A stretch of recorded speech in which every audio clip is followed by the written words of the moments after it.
Paano kung hindi ka naman iniwan, pero pakiramdam mo, hindi ka rin naman pinipili?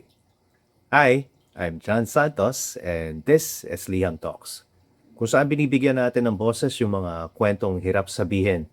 Meron talaga mga relasyon na hindi nasisira dahil sa isang malaking pagkakamali, kundi dahil sa paulit-ulit na maliliit na bagay. Yung ikaw na lang lagi ang umiintindi, ikaw na lang ang nag-a-adjust hanggang sa finally, pagod ka na lang. Hindi ito tungkol sa isang pangyayari lang, kundi sa respeto, boundaries, at feelings or damdamin na paulit-ulit na nababaliwala. Sa episode natin ngayon, nakatanggap tayo ng liham mula sa isang anonymous sender na matagal nang lumalaban para sa pamilya niya.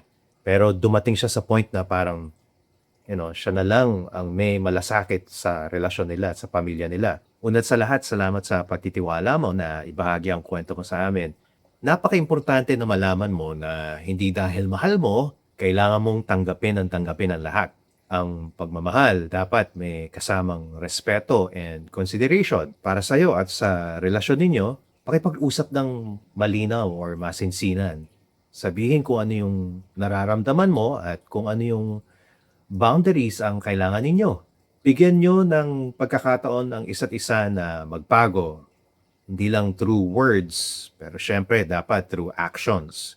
And to all of you who's watching or listening, lagi ninyong tatandaan na ang pag-ibig ay hindi nasusukat sa pagtitiis, kundi sa kung paano ninyo pinipiling ayusin at alagaan ang isa't isa. Hanggang sa muli.